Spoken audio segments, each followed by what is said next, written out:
జీవము గల దేవుని మాటలు పరిచర్యను ప్రోత్సహించండి. మీ ప్రోత్సాహాన్ని మరిన్ని వీడియోస్ కొరకు మన ఛానల్ని సబ్స్క్రైబ్ చేయడం ద్వారా తెలియపరచండి. లైక్ చేసి షేర్ చేయండి. ఈ సువార్త పనిలో మీరును పాలుభాగస్తులు కండి. జీవంగాల దేవుడి మాటలు వింటున్న మీ అందరికీ వందనాలండి. జీవంగాల దేవుడి మాటలు ఈరోజు మీతోని నాతోని ఏం మాట్లాడుతున్నారో ఇందావా మరి. ప్రియా దేవుడి సంఘస్థులారా, ఈరోజు వాక్యాంశం, నీ కొరకు పచ్చిక బయలును సిద్ధపాటు చేసి ఉన్నారు. హల్లెలూయా. ప్రియా దేవుడి సంఘస్థులారా, మీరంతా బాగున్నారు కదా? దేవుడు కృప చూపించి మనకి మరొక నూతన రోజు అనుకరించారు. ఆయన నామను గొప్ప చేయడానికి, ఆయన నామలో ప్రకాశించడానికి మరి ఉదయకాలమే లేచి ప్రార్థనలు చేసుకున్నారా?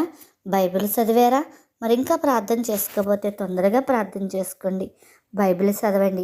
అనేకుల కొరకు ప్రార్థించండి. సౌదీ అరేబియాలో మరి వర్షాలు తీవ్రంగా ఉన్నాయండి. వాటి విషయంలో ప్రార్థన చేయండి. మరి ప్రతి ఒక్కరూ యవన బిడ్డలు తొట్టెళ్ళిపోకుండా దేవుడి నందు భయభక్తులు కలిగి జీవించాలని వారి కోసం ప్రార్థించండి. ఎంతోమంది దుండకులు మరి క్రైస్తవులు ఇబ్బంది పెడుతూ ఉంటున్నారు. ఆ దుండకుల హృదయాలు, నాస్తిక హృదయాలు దేవుడు మార్చి మరి ఆయన సాక్షిగా వాడుకోవాలని వారి కోసం ప్రార్థించండి. అలాగే ఈ దినము జీవంగాల దేవుడి మాటలో ఏం మాట్లాడుతున్నారో మొదటి నుంచి చివరి వరకు విందాం.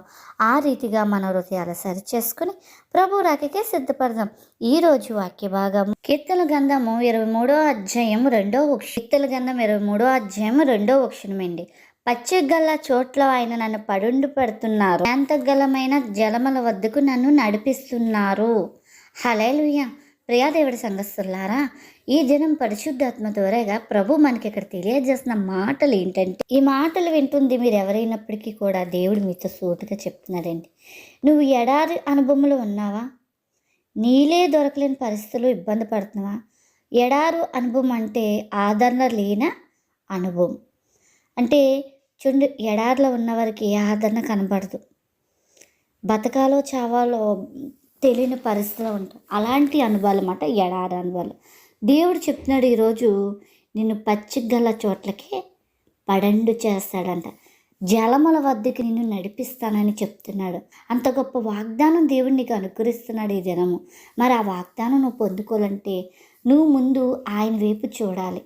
పరిస్థితులు ఏదైనప్పటికీ కూడా నువ్వు ఆయన వైపు చూసి నడవాలి. హల్లెలూయా. నువ్వు చుట్టూ పక్కన అంతటినీ నువ్వు కోల్పోయి ఉండొచ్చు, సమాధానం లేకపోవచ్చు, దుఃఖమే నీకు కనబడవచ్చు, దుఃఖమే నీకు తోడై ఉండొచ్చు. కానీ దేవుడు చెప్తున్నాడు కదా, నిన్ను పచ్చిగల చోట్లకి సిద్ధపరుస్తాడంట, అక్కడికి నడిపిస్తాడంట. ఆయన నీకు తోడై ఉన్నానని చెప్తున్నాడు. హల్లెలూయా. కలత చెందుతూ చింతిస్తూ దేవుడి మీద నమ్మకం కోల్పోతూ ఉన్నావేమో. దేవుడు ఈరోజు నీతో చెప్తున్నాడు, ఆయన మీద నమ్మకం పెట్టు. నువ్వెంత కోల్పోయేవాడిని కాదు చూడకు. నువ్వు ఆయన మీద ఎంత నమ్మకం పెట్టుకుంటే అంత నువ్వు ఆయన నడిపించే చోట్ల కనులారా నువ్వు చూస్తావు. హల్లెలూయా. కలత చెందుకు. నీకు వాక్యం అంతా తెలుసు, కానీ పరిస్థితులను బట్టి ఎంతటి వారైనా సరే ఆ పరిస్థితులను బట్టి కుంగిపోతూ ఉంటారు. దేవుడు ఇంకా సింహాసనం మీద ఉన్నారు. యథార్థవంతులకి ఆయన బహుమానం దాచిపెట్టించాడు. ఆయన ముందు భయభక్తులు కలిగిన వారిని ఆయన ఎన్నడూ విడిచిపెట్టడండి.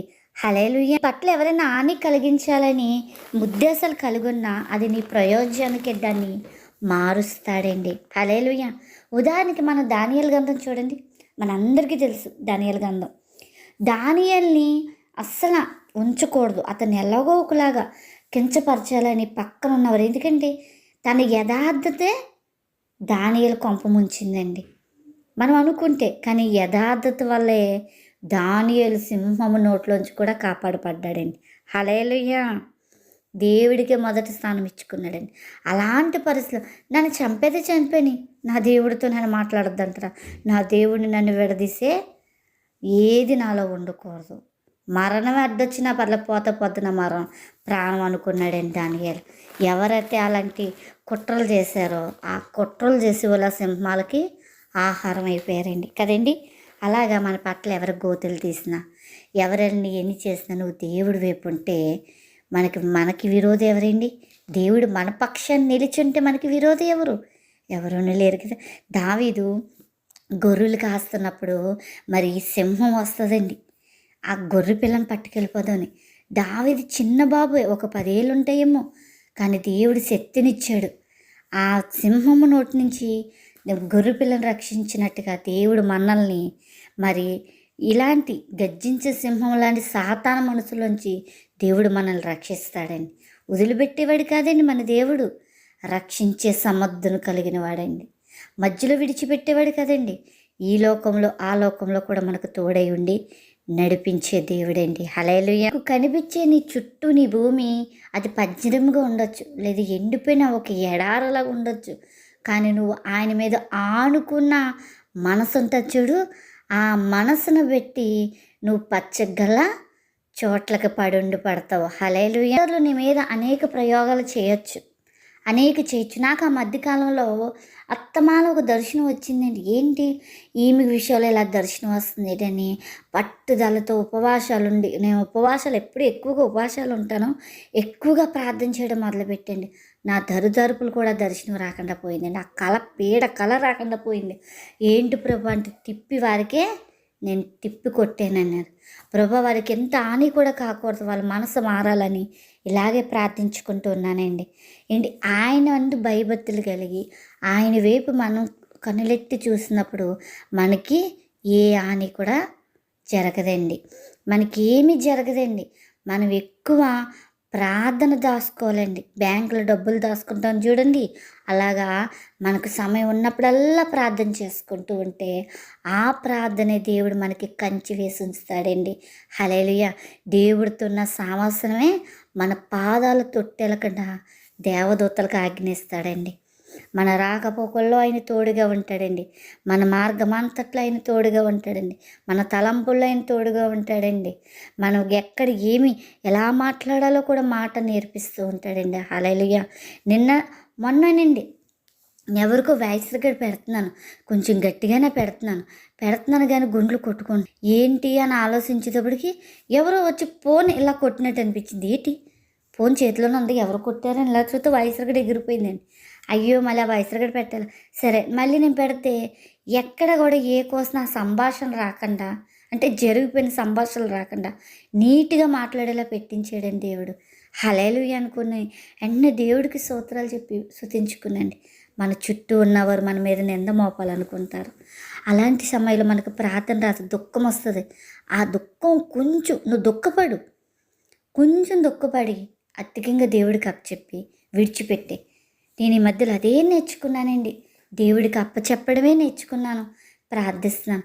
ఏ కోసమైనా ఆ ఆలోచన వచ్చిందంటే ప్రభు ఇది నీకు ఇష్టం కాదేమో, నీకు ఇష్టమైతే ఈ ఆలోచనకి నాకు సమాధానం ఇవ్వు, లేకపోతే తొలగించు. ఇదే ప్రార్థన అండి నాది. మీరు కూడా అలా నేర్చుకోండి. ఇది దేవుడు అనుగ్రహతని ఆశిస్తున్నావు, అంతేకాదు ఆయన వాక్యమును నువ్వు ప్రకటిస్తూ ఉండొచ్చు. నీ పట్ల మరి వ్యతిరేకాలు రావచ్చు. వ్యతిరేకాలు వచ్చినప్పుడు నువ్వు చింతించొద్దు, దేవుడి వైపు చూడు. దేవుడు నీ కొరకు పచ్చిగల్ల బయలు సిద్ధపరిచి ఉంచాడని. హల్లెలూయా. సమస్యలో పోరాడొచ్చు. ఏదంటే విడాకుల సమస్య, వివాహం సమస్య, బిడ్డల సమస్య, రోగం సమస్య, ఒక జాబ్ సమస్య, అప్పుల సమస్య, నువ్వే సమస్య నువ్వు పోరాడుతున్నావో, బిడ్డల్ని మాట వింటలేదేమో, భర్తని మాట వింటలేదేమో, భార్యని మాట వింటలేదేమో, కుటుంబం అంతా నీకు వ్యతిరేకంగా ఉన్నదేమో, ఆ సమస్య ఏది నీకే తెలుసు నువ్వు ఏ సమస్యలోంచి పోరాడుతున్నావో. కానీ దేవుడు చెప్తున్నాడు ఈరోజు ఆ సమస్యను వెన్నడు చూడవు, నేను పచ్చిగల నెమ్మదిగల చోటుకి నేను తీసుకెళ్తానని చెప్తున్నాడండి. హల్లెలూయా. నమ్మిన వారు ఉన్న చోట ప్రార్థించి మీ చింత యావత్తు ఆయన మీద మోపండి. ఎంత కష్టాల కన్నీళ్ళ మధ్యనైనా సరే దేవుడు నీకు పచ్చనమైన బైబిల్, పచ్చనైన మరి నీకు పచ్చగల చోటని నీకు కనుగోలా చూడని పెట్టడానికి దేవుడు సిద్ధపరిచాడండి. హల్లెలూయా. దేవుడు నిన్ను చూసేవాడిగా సిద్ధపరిచాడండి. మరి ఆ చోటికి నువ్వు వెళ్ళాలంటే, ఆ నెమ్మది గల ప్రదర్శనకు నువ్వు చేరాలంటే, ఆ పచ్చగల చోట్లకి నువ్వు సిద్ధపడి వెళ్ళాలంటే ముందు ఆయనతో సావాసం కలిగి ఉండాలి. ఆయనలో నువ్వు నెమ్మది పొందుకో. ప్రస్తుతం నీకు కావాల్సింది నూతన బలం, నూతన దర్శనం, నూతన అభిషేకం వస్తుందని నువ్వు గ్రహింపు కలిగి ప్రార్థించు. ప్రభా నాకు నూతన దర్శనాల పట్ల నడిపిస్తున్నందుకు వందనాలు.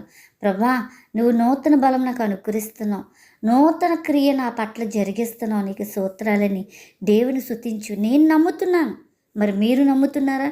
నమ్మిన వారైతే ఉన్న చోటే మోకరించి ప్రభువుని అడగండి, ప్రార్థించండి, విశ్వసించండి. దేవుడి కార్యాలు ఆయన అనుగ్రత పొందుకోండి. మరి ఇన్ని రోజులు ఎలా ఉన్నావో ఈ రోజైనా నీ హృదయాన్ని ఆయన కొరకు సిద్ధపరచుకో. అటు కృపాధన్యత ప్రభు మనందరికీ దినము అనుగ్రహించునుగాక. ఆమెన్.